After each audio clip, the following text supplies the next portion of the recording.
पहले simple present tense में आपको मैं बताने जा रहा हूँ कुछ। I, we, you, they, he, she, it, ये हमारी 7 प्रोनाउंस है। आप जानते होंगे कि आई का अर्थ होता है मैं, वी का अर्थ होता है हम, यू का अर्थ होता है तुम, और दे का अर्थ होता है वे। ही, शी, इट का अर्थ होता है वह। तो जब हम किसी वाक्य रचना में हिंदी में ट्रांसलेशन या हिंदी में बातचीत करते हैं तो इन वाक्य रचनाओं में इन प्रोनाउन का सबसे ज़्यादा फायदा है। अभी जितने भी अपन ने प्रोनाउंस लिखे हुए आई जो है यह केवल स्वयं की बात करता है, यानी जैसे मैंने आपको बताऊं कि भाई मैं वहाँ जाता हूँ, तो इसका बोलोगे, कहा बोलोगे कि I go there, I go there. जैसे मैं रोज वहाँ जाता हूँ, तो अगर हम ऐसा बोलेंगे तो देखेंगे I go there every day, I go there every day, I go there every day. मैं रोज 10 घंटे काम करता हूँ, काम करता हूँ। Work 10 hours every day, 10 hours every day।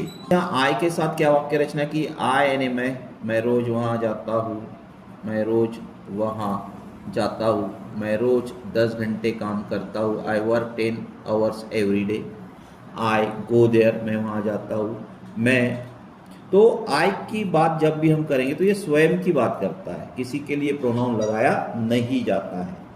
जैसे यहाँ वी भी, जो वी की बात हम करते हैं जिसको वी यानी हम, यह भी स्वयं की बात करता है, यह भी प्रथम पुरुषी बहुवचनी, यह भी स्वयं की बात करता है। और दो या दो से अधिक व्यक्तियों के लिए, अधिक व्यक्तियों के लिए इसका प्रयोग होता है। जैसे हमने देखा, हम वहाँ जाते हैं, तो आंसर हो गया बच्चों we go there, we go there. हम रोज वहाँ जाते हैं, we go there every day.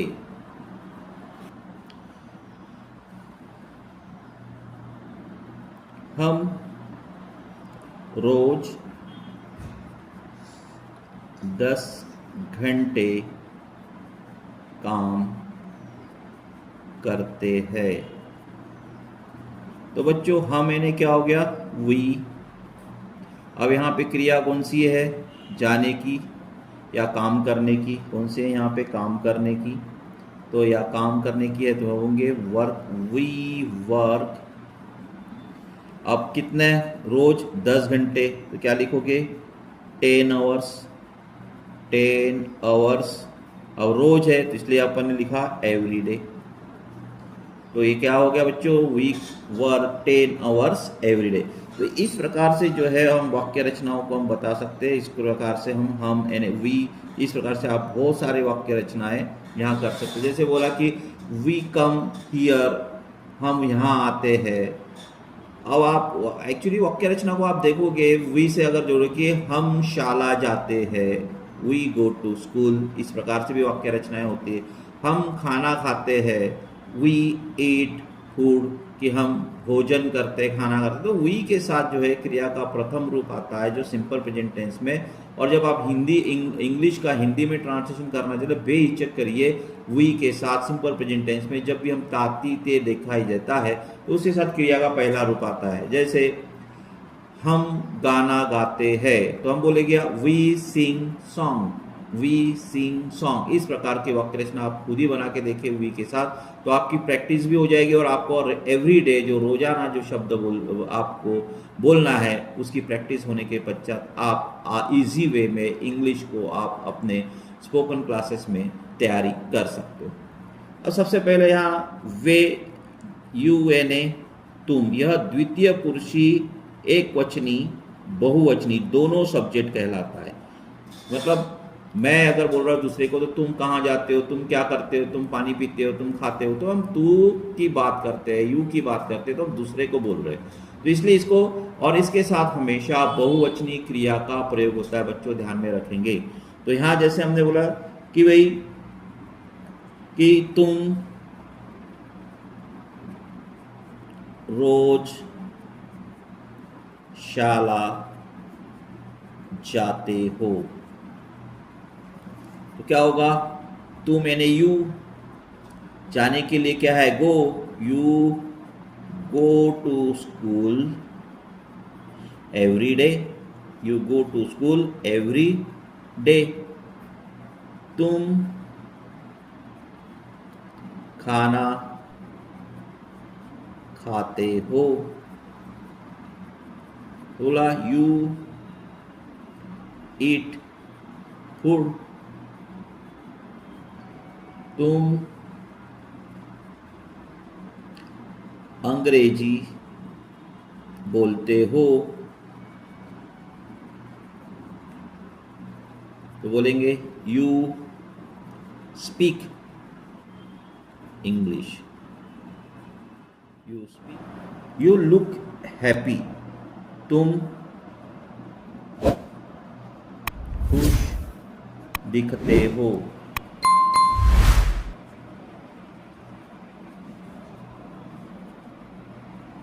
तुम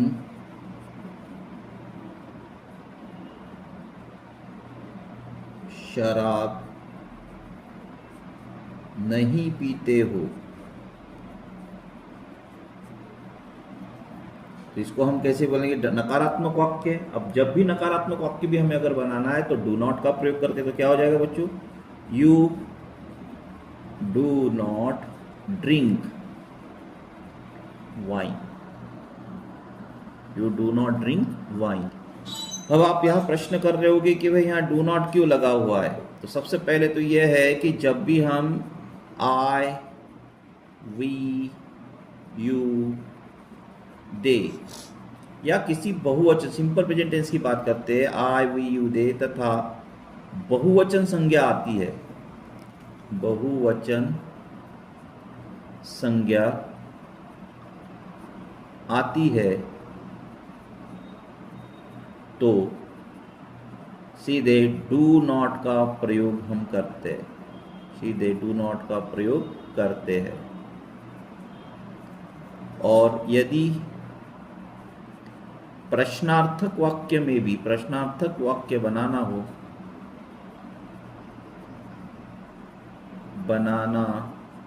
हो तो डू से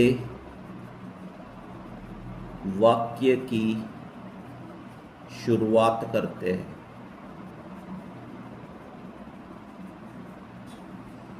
जैसे क्या तुम पढ़ते हो, क्या तुम पढ़ते हो। अब एक क्या शब्द जब भी आता है तो यहां पर ये समझ जाना है कि ये इंट्रोगेटिव वाक्य रचना है। तो हम इसको सीधा बोलेंगे, डू से वाक्य की शुरुआत, do you study, do you study या डू यू रीड, वो भी बोल सकते हैं अपन। उसके बाद यहाँ पर और वाक्य रचनाएं कुछ अब मैं बताना चाह रहा हूँ जो रोज के इसमें करते हो। क्या तुमने अपना होमवर्क किया?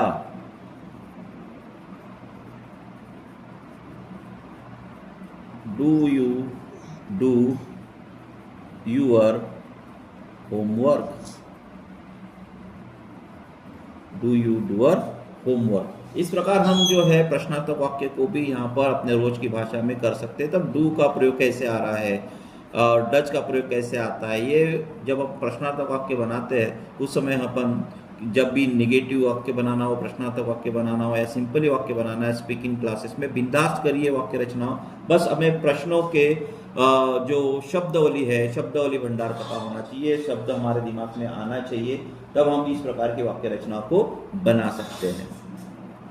जैसे अभी दे की अगर हम बात करते हैं, दे का अर्थ होता है वे। अब इसका प्रयोग जो है, इसका प्रयोग स्वयं या किसी बहुवचन संज्ञा के बदले होता है, के बदले होता है। इसके साथ भी क्रिया का पहला रूप ही आता है। जैसे वे क्रिकेट खेलते हैं, वे क्रिकेट खेलते हैं। अब देखो वे यानी क्या हो गया भैया, दे। बच्चों दे, अब क्रिया कौन सी है, खेलना, और हमें क्रिया सिंपल प्रेजेंट टेंस में है तो वहां फर्स्ट फॉर्म आना चाहिए। तो क्या होगा, they play cricket, they play cricket. Way cricket खेलते हैं, दे प्ले क्रिकेट। वे गाना गाते हैं, दे सिंग सॉन्ग, दे सिंग सॉन्ग। क्या तुम भोपाल जाते हो? अब हमने यहां देखो तुम, और यहां क्या आएगा, क्या, तो क्या हो गया, do you go to Bhopal. इस प्रकार क्या वे भोपाल से आते हैं? वे का अर्थ हो गया दे, तो डू का प्रयोग होगा, क्योंकि दे के हमने ऊपर देखा है आई वी यू दे के साथ हमेशा डू सहायक क्रिया का प्रयोग होता है। जब भी आप इंट्रोगेटिव या नकारात्मक वाक्य हमें सिंपल प्रेजेंट टेंस में बनाना हो तब बच्चों ध्यान रखें कि किसका प्रयोग होता है। तो हमने लिखा day, way do they come from Bhopal. She और ईट, इसका प्रयोग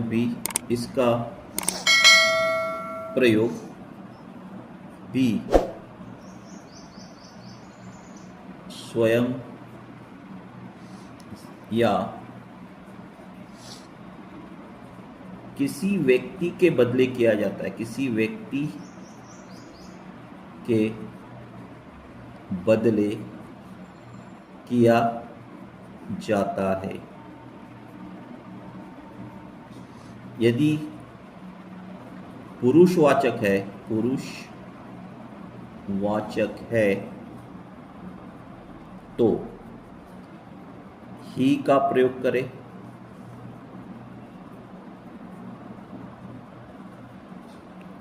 यदि स्त्रीवाचक है, स्त्रीवाचक नाउन, यदि स्त्रीवाचक नाउन है तो शी का प्रयोग करें।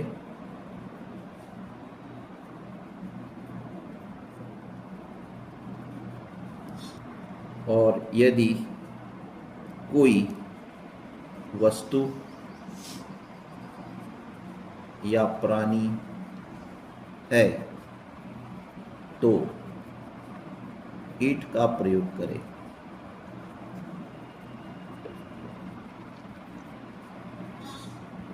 जैसे वह शाला जाता है, he goes to school, he goes to school। तो यहाँ देखना कि भाई बच्चों जो ही आया हुआ है, ही के साथ हमेशा यस या ईएस वाली क्रिया लगाई जाती है, ये बात ध्यान रखें। जब भी आप कहीं ही शी ईट का प्रयोग हम करते हैं, जैसे ही शी और ईट का प्रयोग हम जब भी करेंगे, प्रयोग हम करते हैं, तब क्रिया को यस या यस लगाए और जब भी इन सर्वनाम को लेके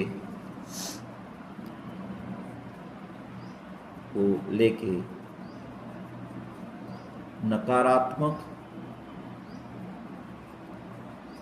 या प्रश्नार्थक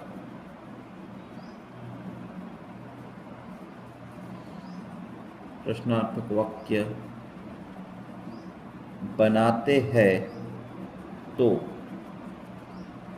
डज का प्रयोग, डज सहायक क्रिया का प्रयोग करें।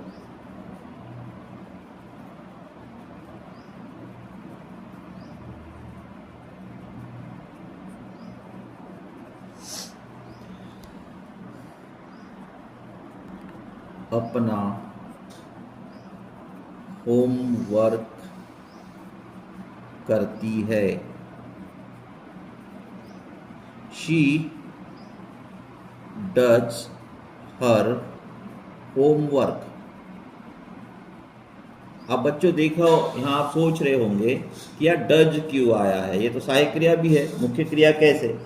जब भी आप देखोगे कि जो अपना कार्य क्रिया, मतलब ये अपना सा मतलब जो होता है करने के लिए तो डू होता है ना, और हर जो है यह पजेसिव प्रोनाउन है, पजेसिव एग्जेक्टिव है। जब पजेसिव एग्जेक्टिव होता है वो करता है कि हमारा, तुम्हारा, जो जिसमें आप लोग अपने किसी भी वस्तु को हमारे हक से बोलते हो कि ये चीज़ मेरी है, वो है ये, तो ऐसे इसमें हम पजेसिव एग्जेक्टिव का प्रयोग करते हैं, जिसको यहाँ पर हर आया हुआ है, जिसके कारण डज यहाँ पर मुख्य क्रिया का काम करती है। तो सबसे पहले यहाँ पर जो ईट का प्रयोग जब हम करेंगे, इसमें अगर मान लो प्रश्नार्थक वाक्य हमें बनाना है तो हम बोल सकते हैं कि क्या वह पानी पीती है, क्या वह पानी पीती है। तो क्या होगा बच्चों, डज शी ड्रिंक वाटर, और प्रश्नार्थक चिन्ह। अब यहां आप सोच रहे होंगे बच्चों कि यहाँ ड्रिंक क्यों आया, ड्रिंक्स क्यों नहीं आया। चूंकि आपने डज का प्रयोग कर लिया, इसका मतलब आपने सहायक क्रिया के रूप में क्रिया के पांचवें रूप का प्रयोग कर लिया, इसलिए यहाँ पे क्रिया कभी भी बिना यस या यस वाली आएगी, जिसको आप क्रिया का मूल रूप या पहला रूप बोलते हो। जैसे क्या राजू बाजार जाता है, तो क्या होगा, राजू है सीधा, तो क्या होगा, does Raju go to market, Raja go to market. इस प्रकार से मैंने आपको ही शीट का प्रयोग, ईट का प्रयोग तो जो है बच्चों कभी कभी सब्जेक्ट के रूप में जब आता है, जब आप किसी, जैसे इट इज मंडे, जैसे बोलते इट इज मंडे, आज मंडे है। इस प्रकार से जो वाक्य रचना ईट का प्रयोग जो है टाइम के लिए होता है, और कोई भी चीज़ को अपन सब्जेक्ट के रूप में उसको यूज करते हैं, तब ईट का प्रयोग हम कर सकते हैं वहाँ पे। अब सबसे पहले कुछ ऐसे रोज की वाक्य रचनाएं मैं आपको यहाँ पर बताना चाहूँगा कि जो हमें बोलना आना चाहिए। जैसे बोला कि आई थिंक, मैं सोचता हूँ, मैं सोचता हूँ। आई थिंक, जैसे बोले कि I think I want to go to school, मैं सोचता हूँ मुझे स्कूल जाना है ना। इस प्रकार से वाक्य रचना है। जैसे बोला कि यू थिंक, तुम सोचते हो, तुम सोचते हो। ही थिंक्स, वह सोचता है, वह सोचता है। अब बच्चों देखो यहाँ पर मैंने थोड़ा सा चेंज है। आई के साथ क्रिया का पहला रूप है जिसको यस या यस नहीं लगा हुआ। यू के साथ भी थिंक है, यस या यस नहीं है, लेकिन इसके साथ ही के साथ थिंक्स आया हुआ है। इसलिए आपको बता रहा हूँ कि जब भी आप ही सी ईट सब्जेक्ट के रूप में लेते हो सिंपल प्रेजेंट टेंस में, सामान्य वर्तमान काल में, तो उसके बाद हमेशा क्रिया को यस या यस लगाना नहीं भूलना। मैं शाला साइकिल से जाता हूँ। तो रोज बच्चे हम साइकिल से जाते हैं, तो किसी को पूछा तो क्या बोलोगे? I go to school by bicycle या साइकिल। मैं रोज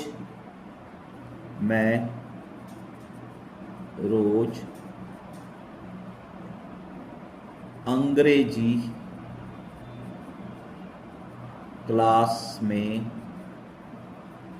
जाता हूँ। तो आप बच्चों क्या बोलोगे? I go to an English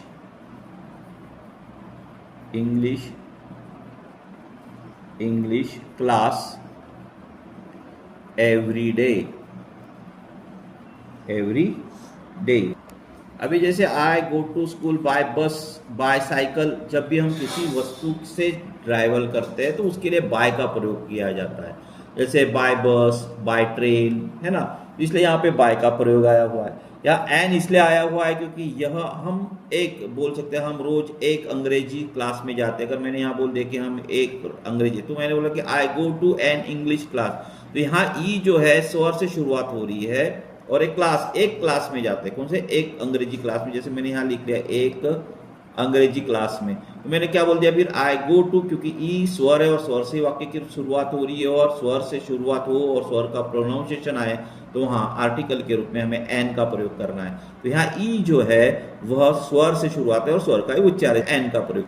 और आर्टिकल अगर आपको यहाँ पर समझ में नहीं आए तो आर्टिकल को डिटेल्स में मैंने एक वीडियो बनाया हुआ है, आप उस पर जाकर उसकी डिटेल्स देख सकते हो और अंडरस्टैंड कर सकते हो। बहुत आसान शब्दों में मैंने आपको समझाया है उसमें कि एन का प्रयोग और द का प्रयोग आर्टिकल के रूप में कैसे करते हैं।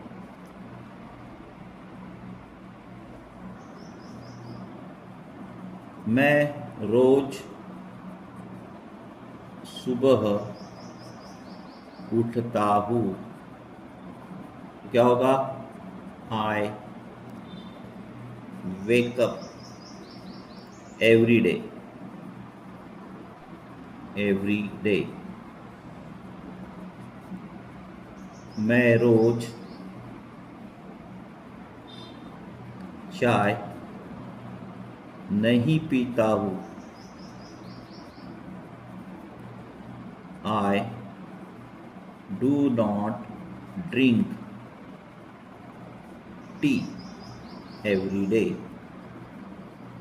तो इस प्रकार से जो मैंने वाक्य रचना आपको बना के दी है, इससे आप थोड़ा सा अपने इसकी क्लास में जितनी भी मैंने आज रोज के कुछ वाक्य हिंदी के इंग्लिश में बनाकर बताए हैं, आप रोज इसकी प्रैक्टिस करिए। और इस वीडियो को अगर आप पसंद करते हो तो इसको लाइक और शेयर जरूर कीजिए।